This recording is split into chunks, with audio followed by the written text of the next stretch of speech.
Welcome to episode 15. My name is Sam, and I'm here with Jonathan. Before we get started, don't forget to like, subscribe, and leave a comment so you can stay up to date on all our weekly topics and discussions. Today, we're talking about business pivots, which is really a conversation about what is a pivot, I think is where I'd like to start. And then we'll talk about if they're beneficial for business, if they're disruptive, what's the deal? We're just going to have a discussion about the merits and substance of pivoting in life. Jonathan, do you want to start us off today? Yeah, I'll start off with some definitions. So Webster's defines it as to adapt or improve by adjusting or modifying something, such as a product, service, or strategy. And I think generally in the business community, it's when you fundamentally change the direction of your business along certain parameters. So that's the broad palette on which we're brushing today. Yeah, I think a lot of people, I always like to think of in my mind, I think of it as kind of a right angle maneuver. You know, like if you're going one way and then you just turn right angle. It's like a sharp turn in your business strategy, essentially. But when we think about it, it's not completely well defined. Like, what is significant change? What does it mean when you say, hey, we're doing a business pivot? Does that mean we're just doing something a little different, a lot different? I mean, how does one know the significance enough to say this is a business pivot? But to me, it's pretty, from the outsider's perspective, it would be pretty severe. I mean, it would be you're doing one thing today and you're really doing something materially different the next day. I think it's generally defined today from other people's perspective. So the business or whoever's making the decision on the strategy or the how of achieving the strategy is changing something or wants to change something. And then it's either described from either the investors, the venture capitalists' input, or from your customers' input, or from the employees' input. But it's generally based on how the different stakeholders are going to perceive it.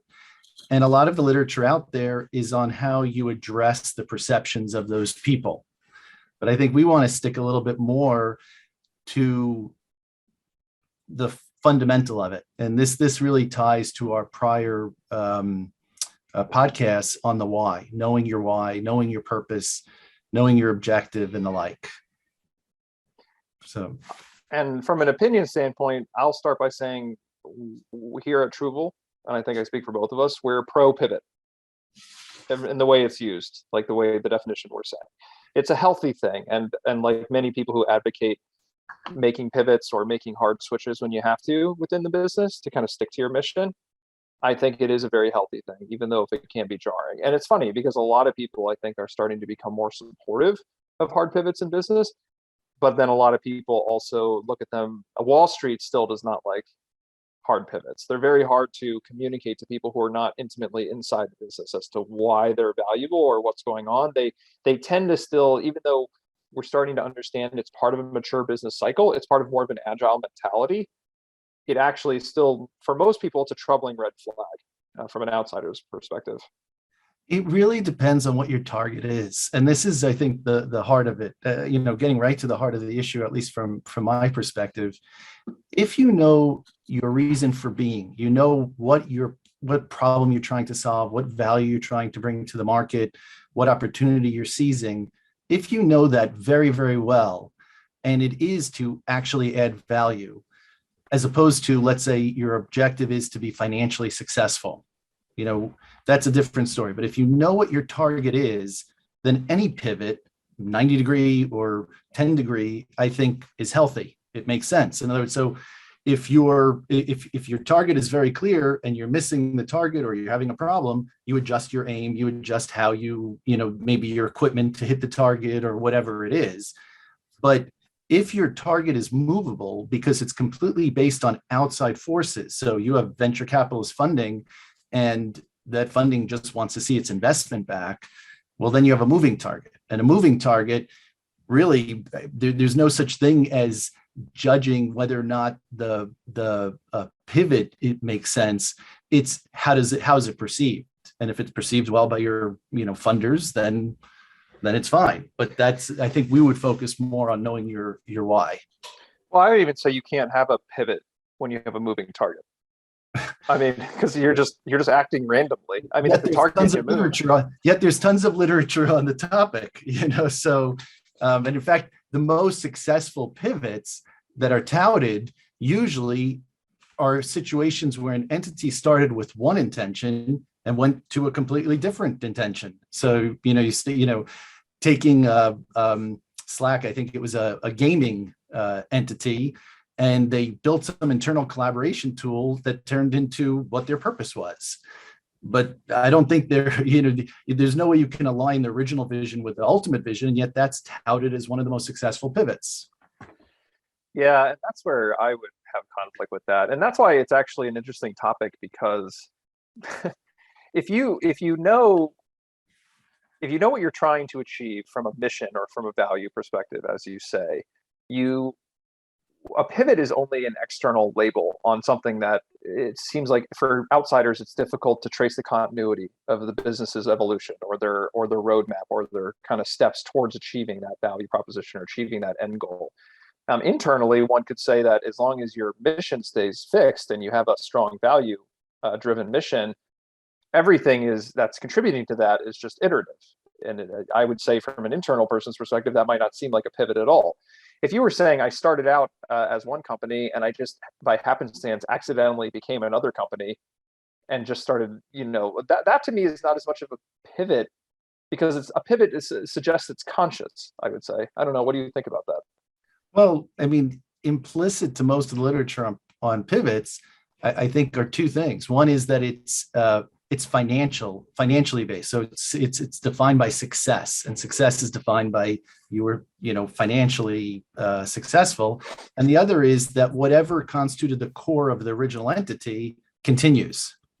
So the same group that was doing one set of tasks now doing another, as opposed to, let's say, a founder with a company fails in a certain mission, that company fails, and that founder then goes on to try something else. Nobody would consider that a pivot, at least in these terms. And yet, if that same founder stays with the team and that team gets reoriented and then becomes financially viable, that's a pivot. So I think it's because of how people are looking at it. What's the value that people are trying to obtain? Well, and in that, and as we're talking about it, to me it becomes so muddy that I don't really think it's a strong term. I mean, that's part of what we wanted to unpack. I think if you're the kind of person right now that's under pressure to materially change your business model for various reasons, because somebody maybe is counseling you that pivots are healthy, or that it's part of part of this or part of that, you have to be very careful, because as we're describing, I don't think you would call it a pivot, and it's not something you could emulate to say, okay, we started one business model and it's starting to fail, and then we just do a Hail Mary in another direction and it becomes successfully viable. And then somebody writes a case study that this was a brilliant pivot. Like, that's not the kind of pivot I think we're articulating. I think it's because, are we starting with the premise of a conscious entity that has all the elements of a conscious entity, that's highly transparent? Its vision is very clear, what it's trying to do, what value it's trying to achieve. Its strategy for doing that is very transparent and very clear. Well, then your explanation on a pivot is much less, whereas if your starting point is a behemoth of an entity, and, organizationally immature, then think of like a cruise ship trying to turn. It's a lot harder as opposed to a speedboat. So an agile entity, by definition, is going to have elements associated with it, let's say transparency, et cetera, that make the pivot seem more logical, and you need less effort in explaining the pivot. Yeah, I would say let's start by the first use case where you're immature, there's no transparency, and there's no strong vision. I think in those scenarios, you could say, if you zoomed out, that really anything a company in that maturity level does could be seen as almost random or somewhat erratic, because they're just going to be reacting to who knows what. And in that scenario, I would even posit that a pivot can't even be applied to that organization, because anything they do would be within their, what is it? I can't remember that word, sort of their MO, their modus operandi. Is that the right thing? And like, one would expect them to behave erratically and make sort of strange decisions, because they have no strong value target and they don't have a lot of transparency into what they're supposed to be doing. So that one I would kind of shelve. I would say the conversation that I'm more interested in is like you said, a conscious organization who kind of has a target, they have some alignment, and they have to be faced in order to hit that target with fairly severe changes in strategy or changes in course. I think that is kind of the healthy pivot, to be differentiated from the, hey, people are stabbing in the wind and they accidentally found a configuration that's viable. So maybe we could separate out, because if people look up, business pivot or pivot, they're going to see a ton of literature, and it's not with this distinction in mind. So I would say there are pivots of why, that affect the why of your existence. There are pivots of the how, how you're going to achieve something. And then there are pivots because you lack clarity, So if you're a conscious entity, you shouldn't be having why pivots. And so if you had a that's why pivot, you'd be a different organization. Exactly. And that could happen. So let's say, if I could just use an example, let's say, and this is from a conscious entity, let's say your objective is to solve traffic congestion. And then all of a sudden, teleportation devices are invented, and the traffic problem goes away. If you could pivot to solving other congestion related problems, and maybe that's still staying with your why. Or you could say, oh, mission accomplished. It may not have inured to financial benefit to me unless I created the teleportation. I was the innovator to disrupt, congestion that way. But that's really, I think, the kind of thing we're talking about, that you understand what you're trying to solve, and the conditions can change your direction, and that's still healthy, so because your why. Yeah, and in that scenario, I would dissociate pivot though from that use case, just because it's not really a pivot if the problem is solved and your market That's or your market disappears. Yeah, so that's what I'm saying. So because you said the example of if you redo your company, reinvent. Yeah. That could be appropriate if you have resources that are excited Yes. to work together and the mission has been accomplished. That's what I was saying. You could still try and find it within the same value proposition of congestion, but yeah, exactly. You're a new company at that point. And like you said, there's a healthy space for that to occur. But we're aligned. And then the next part then is where I think we really wanted to bring the conversation, which is, if you're a company that is in a very challenging environment and you have a lot of different how options to try to hit your mission, then there are going to be times where you're going to have to change course, and sometimes slightly and sometimes radically. And if we're considering taking a business pivot to be more on the radical side, meaning that external people might not be able to follow the logic, it seems like a sharp turn from where you've been investing your time and energy as an organization. That is the target. And I think as long as it's just the how and it's not the why, I don't think you can change both, and I don't think they're the same. Then we're back to where we started, which is the pivot is a healthy thing. Or basically, let's just say that sharp turns or sometimes slash and burn on a course of action is a healthy thing. And I think it's actually something that you would expect to see if an organization is conscious and present, and they're not just honoring sunk costs or projects that are failing, or a course of direction because they were invested by, let's say, venture capital or outside investors, and they're just expected to just continue on a steady clip. I think one would expect a mature organization to not move forward through resistance to its own death. Like, one would expect them to slash and burn at various times in their life cycle. We'll give an example. Our producer is saying, what's an example? I think Netflix is a decent example, only in that they were delivering entertainment, and the how of it was they mail DVDs, and that was being disrupted. And then they led in streaming, and then even past that, they became their own production company, and it's all around delivering entertainment and content to people. So the how can change, but they've pivoted very beautifully, obviously, through what could have been a couple of major disruptions to their business. Yeah, and then some of the classics are more of when pivots did not occur, is more like those use cases end up being more famous because it kills companies. Like, if you think about in the same, on the reverse side of Netflix, there's Blockbuster, where you have Kodak, where the market was obviously changing. They had invested in infrastructure in a course of action, and they followed it through to their death. Instead of making a severe change in the how, they achieved their mission.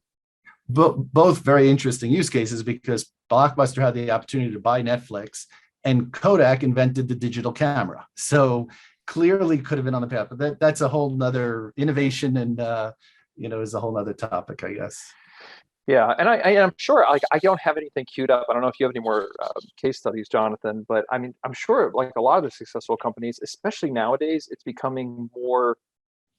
It's more of a necessity because business moves faster. As we've said, you have more data, you have more visibility into the market and how things are changing and how your mission needs to be adapted to new technology, constantly evolving situations. One would expect a successful company, in my opinion, to be going through pretty severe changes of course on a fairly regular basis or on an increasing frequency. Given the state of how things are moving, because you can't take 3 months to build a plan and 2 years to execute it anymore. That's just not even an option for most companies. So, and I think a successful company, if you're in the agile mindset, which is we have to be iterative, you do quicker projects that are smaller. And if they start leading to a result that's not going to work, you just change project direction. It's not like you're breaking apart a 2-year or 5-year project that's worth, $500 million. It's just, okay, project A was leading us in a direction, and now the next project really needs to lead us in another, and you have like more natural breaks. So I think there's more of a rhythm to it that lends itself now to more And in iteration. fact, if you're doing it that way, so you're saying, I want to deliver value to the market, and this is how I think it is the best way to do it. If the data is showing you that it's not working and you don't pivot, then you're just, beating your head against a brick wall. So in other words, it's not just agile to do so, it's insanity to not, to not pivot. Well, and in that, I would almost say that the whole term pivot is not really applicable in the current market as much anymore, because one would expect it to be not as dramatic, perceived as dramatic. It should be best practice, really. Yeah, I mean, I definitely submit. I think Eric Ries, from the Lean Startup, I think he defined this well. That a pivot is a change in strategy, not a change in vision. So again, changing the how. So yeah, I lost my train of thought on your comment, but I think it's just the idea that it's actually best practice. So the idea that we even have to label it like, oh, you're making a big change in strategy, to the point of Eric Ries and most of the people who are subscribing to the agile way of thinking, it should be how you would expect good companies to work, which means that it's harder for external parties. Like we talk about the example of venture capitalists or people who are like shareholders who are external and invested in the company. They want to see stability. Like companies have like historically been measured on stability, producing a steady output, being able to execute their plans. I think there's just a massive mind shift happening. And, the idea of, oh, they pivoted and it was successful makes headline news, especially from an investor perspective. But what we're saying is it's really should be commonplace. It should be best practice that people are kind of, consciously making pretty severe changes to try to hit their mark faster than they might have 10 years ago, than they might have 20 years ago. And I think in that way, it shouldn't be applauded. It should be expected. I think though there is a cost, and you have to be aware of impact. So the pivot might be completely logical, and even if you have a very transparent organization, you still have to think through, am I communicating this effectively to everybody? Like what the change is. And the larger your group of stakeholders, the more you need to attend to any shift. It's like even if you have a project plan, even for a simple project, forget about, pivot or any other definition, and you're changing your objectives for how you're going to achieve a solution, there are certain components that you need to attend to. So it's not so much as, it should be expected, but it should, I think, equally be expected that you attend to it efficiently.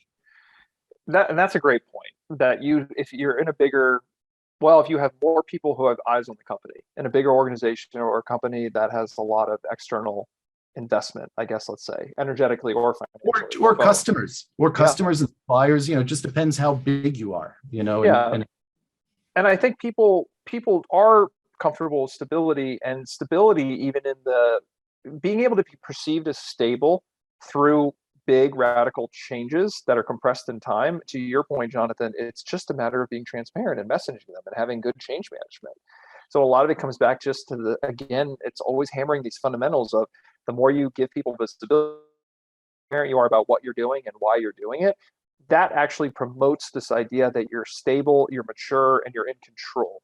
Even if it looks like you're zigzagging and you're pivoting the business strategy, or you're making pretty severe decisions, as long as you have a conversation with your marketplace, with your shareholders about what is going on and why, and you're not just stabbing in the wind, and you're not just actually recklessly experimenting or looking for that sort of pivot that's going to just get you where you're going, even though you had no idea how you're going to get there, then you really shouldn't be perceived as so severe. And I would say if you're worried about a pivot or considering a pivot, there are always two things that I would say you absolutely need clarity on. One is, do you know your value, your why? Like, what are you trying to do in the market? What are you trying to do in the world? And what problem are you trying to solve, or what change are you looking to effectuate? If you have very good clarity about that and you believe in that, I think then it's much easier to deal with your shareholders, et cetera, like your state or your venture capitalists. That'll make sense. So that clarity is really essential. And then your team, the team that's helping make it happen, or all of you as a group, however you're looking at it. Does everyone have that same vision? And the more that exists, the more overlap that there is there, I think the more anything's less of a pivot. In fact, it'll be logical. Anyone on the team can call out, yeah, this doesn't make sense to do anymore this way. Something's changed in the market.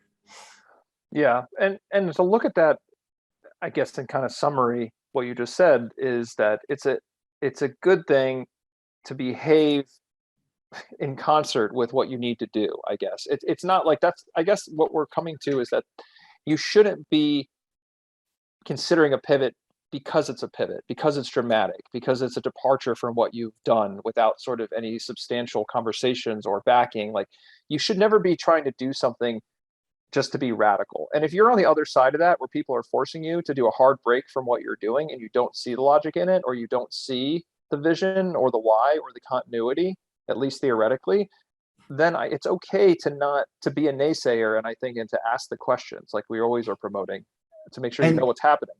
And that should usually drive clarity on the why, and that's healthy. That's a very healthy. But I think this comes back to an earlier episode we had on problem solution. So if, we gave an example of somebody cut themselves, if that's what you're trying to solve, there's bleeding, and, it starts with the way I think I'm going to solve this is by getting a Band-Aid. But a Band-Aid won't, it turns out the cut's too big and a Band-Aid won't work. Then would it make sense to keep trying to apply a Band-Aid? And that's, now scale that up to your whole strategy for your company. Like, what are you trying to solve? Like, at the end of the day, what does success look like to you? What change in the world would occur? What value would people be getting from you? And if that's clear, then how you go about doing that should always be logical in concert. And change is, if you didn't change, then something's a problem. Agreed. And that also brings us back to a podcast theme from that we've talked about and other topics, which is just the do no harm principle, or to stop doing work that is not serving the organization or yourself as soon as you identify it. And if you look at it from that lens, it is actually probably what causes from an external party's perspective, the pivot mentality, which is you have to have the strength and courage to stop doing projects, like stop looking for the Band-Aid when it's obviously not the right fit anymore, stopping projects, stopping strategies that obviously aren't going to get you the result you want. There's no honor in continuing to do those things to honor a sunk cost, or just push things through to completion when you feel resistance, they're not going to come to fruition. So if you start to get in that habit, which is an extremely healthy habit, personally and professionally, what's going to happen is you're going to be left with space. You're going to be stopping activity that doesn't make sense for the organization, and then you're going to have to choose what to do next. And in that present moment, if that what to do looks like it's on a different trajectory than what you were doing, then that's when pivots should occur naturally from another person's perspective and saying, oh, look at them. They're now moving in a totally different direction. They must be doing something crazy.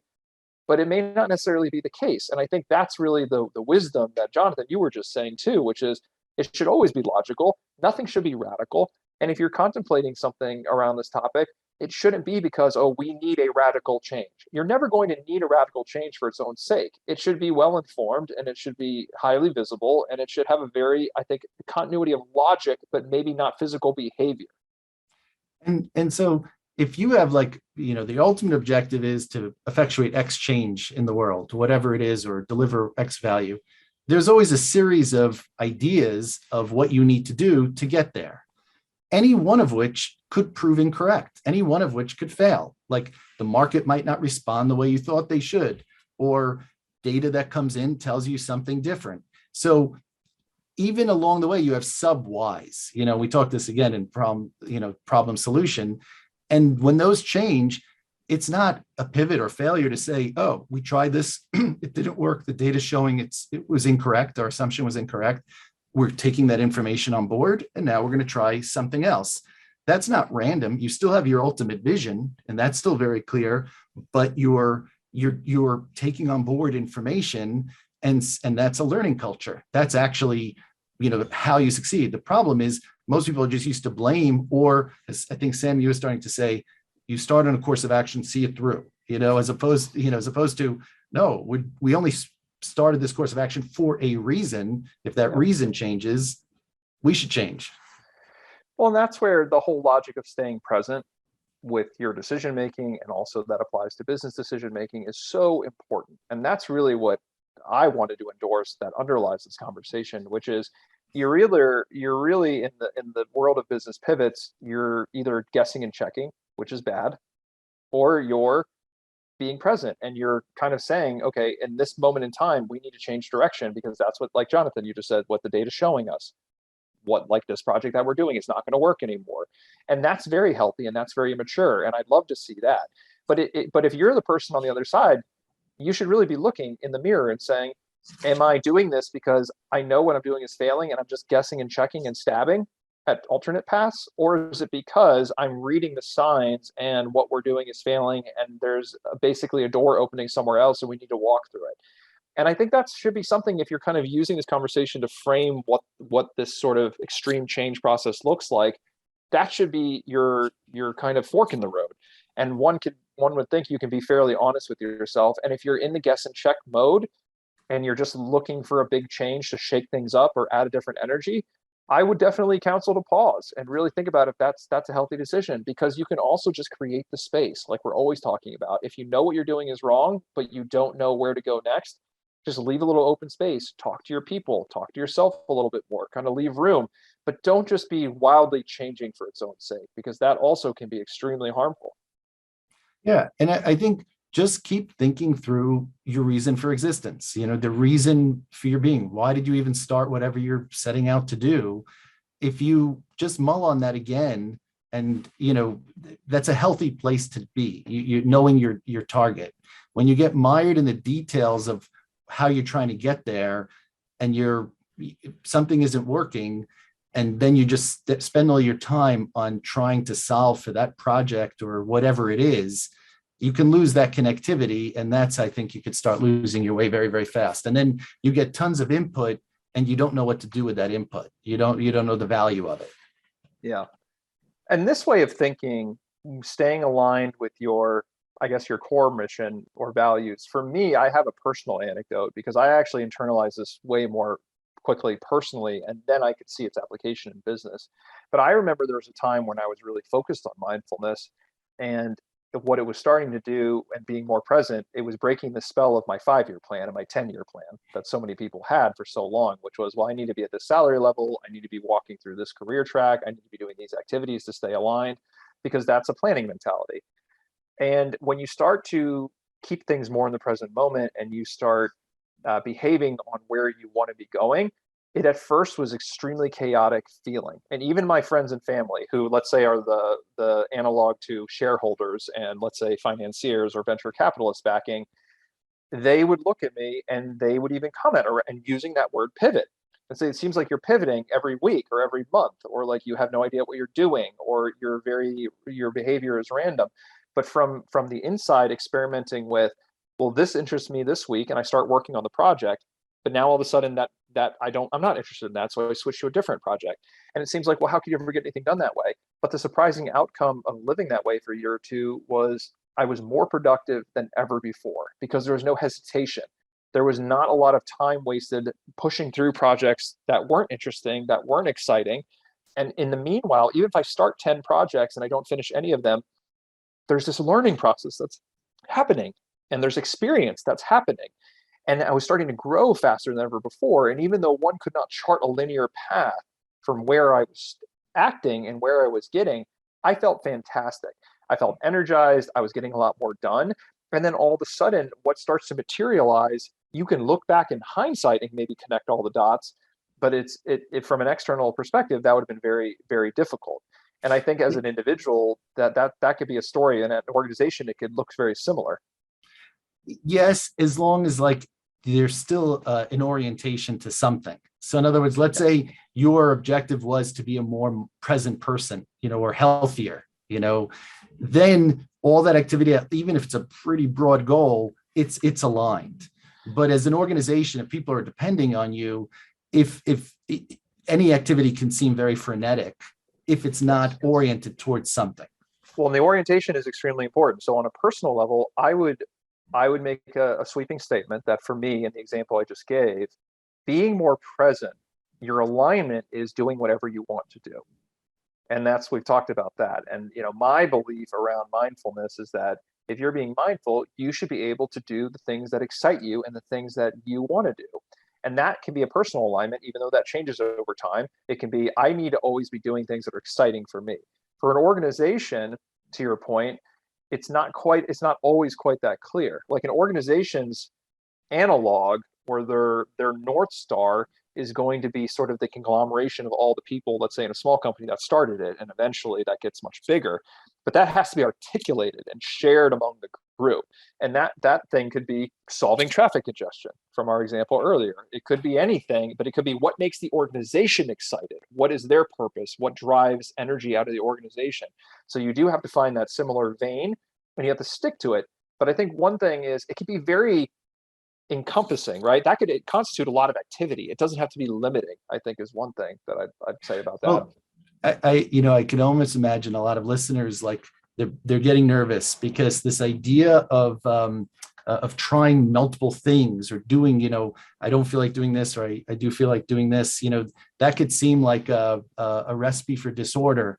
But the problem is it's because everyone has a lens of order being just continuing all this mindless activity that they're doing now. So we talked about 70% of projects fail. We talked about, in operations, I forgot what the statistic is of operations that are value contributing versus not. The reason is because it's the illusion of activity that gives people comfort because this is how it's supposed to go. And that's why we have all this waste in the world that we have today. Whereas what Sam's describing, which translated to business might seem more frenetic, is actually would be, even if it was wasteful, would be a fraction of what is happening now with people just mindlessly continuing this activity that can't possibly succeed. Exactly. And it's this obsession we have as a culture of linearity in general. People want to see a straight line. They want to see your behavior chart to a straight line.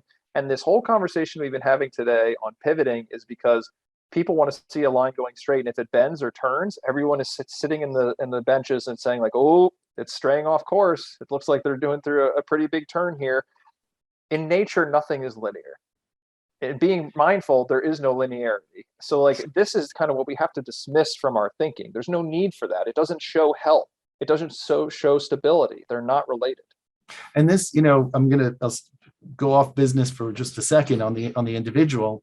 What happens to most people in their life, they start out with school, it's highly competitive, and they're just focused every day on their grades or whatever they need to do in school, but they never figure out they've never learned mindfulness. They never, actually take a step back and say, is this my purpose? Is just to do as well as I can in school, and that's the only thing I should be focusing on right now.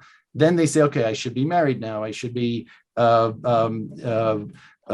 have a partner, or now I should have a job, and now I should have, And then it's only in the midlife, or from COVID, when people have space, that even if they don't want to create space, at some point they're going to question all this activity that they did.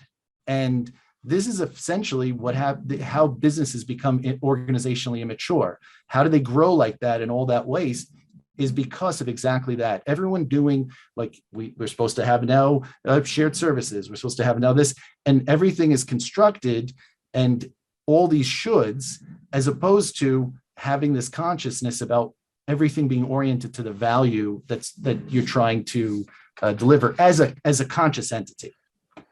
Yeah, and it's hard because you have to unlearn, like you just talked about, people learn in school from our very start. And I have a whole gripe on the education system about, they're not teaching you mathematics and history. They're teaching you how to think and how to learn and how to function in a straight line, because that's what they think, that you needed for the workforce. And that's how our workforce was structured for many decades. But to Jonathan's point, school is not teaching you to be present and make decisions that serve you, because then everyone would have chaotic course loads. Then it couldn't be a standard schooling experience, and it couldn't be a one size fits all curricula from 0 through 12 and through college. That wouldn't serve the sort of narrow vision of the education process.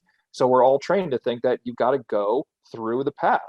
You've got to push through, whether it's hard or whether it fits you or not. You've got to persevere, and that's what we applaud in society. And then, you get into business and you get into conversations that you're having with Jonathan and I, and you realize that's not going to be a fast path to success. And a lot of times that's going to be, a slow, agonizing path to failure, especially in the business world when you're not rewarded. You don't get A's for effort anymore. And this is what, businesses, again, I always fall back to organizationally immature, but I should focus more on the agile organizations. But either way, when a business lacks clarity on its why, or a group of people lack clarity on its why, the worst thing you could do is do a lot of should activity, because you don't get any clarity. And what ends up happening is you spin up all this activity that now you're bound to. What you should be doing if you lack that clarity is doing what Sam was, mentioned before. As an individual, you should be trying different things until you as a group actually appreciate have that clarity. Once you have that clarity, then pivots are going to make perfect sense, because you're just trying to figure out how to achieve that vision. Yeah, and I have another story I've always found to be impactful for me on that topic about trying different things. I've done a lot of startup mentorship and entrepreneur mentorship, and actually it's funny because one of the most common questions I get, people come up to me after I speak or after I do some coaching, and they say, Sam, I've got 5 incredible ideas, but I'm stuck because I just don't know which one to start or which one is going to be the right one. And I've had this happen multiple times over the years where I just look at them and my response is, do all of them. And you can just see their eyes widen and their mind kind of starts to just get blown and sort of deconstruct. It's like, what do you mean do all of them? And I just tell them, don't pick, just do all of them. And then just keep putting energy into the one that over time is the more exciting every day. And let the others take their course. You don't have to pick, because these people up until that point, they haven't done anything because they don't know which path to take. I would only the only extra clarity I would give is, why do you want to go through each one of these ideas? I would just ask that, because it might turn out that some of their ideas are because they think they should or they'll be financially successful, but they don't really care about them, as opposed to one that's a good idea that also can be financially viable. Well, exactly. And inherent in the question is, I've got 5 ideas. Which one do I chase? Like you said, well, if the chase is because I want this company to be the next unicorn company, then there is a personal alignment question that is obviously there. But assuming that they're all exciting and they're all personally aligned, and you're trying to figure out which one you need to devote all your energy to, you don't have to make that decision. You don't have to pick a linear path. You can try them all and see them all. And oftentimes, a lot of times, people who experiment with lots of things, and in companies too, they find synergies that they couldn't have possibly conceived of until they started working on them. So I guess in sort of getting toward the end of this podcast, where pivot goes is, you can't pivot unless you're on a straight line, if you think about it that way. If you're actually running multiple experiments at the same time, or you're growing a garden and you've planted 15 seeds or 15 projects at a time and you're managing them in harmony, there is no such thing as a pivot. What would you say? Could you say a garden pivots? Not really. I mean, things change and things grow and things get, cultivated or nourished or cut out of the garden. But that's really, I think, what I'd like to see, which is more of this organic nature. Like there is no such thing as a pivot unless you're a ship on one course. And the way I would look at it is your target fixed, or is your target fixed or not fixed? So if you know your why, and that's the target, like what you're trying to achieve.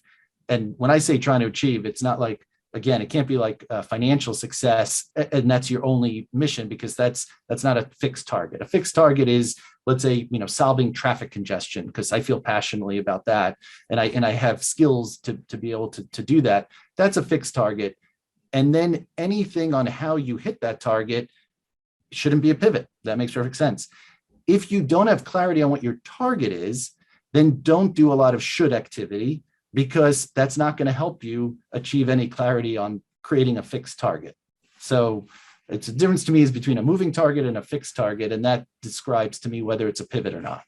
Agreed. And I have one comment that is kind of a teaser maybe to another podcast, because I know you've mentioned several times about kind of implying that financial success in itself is not a target.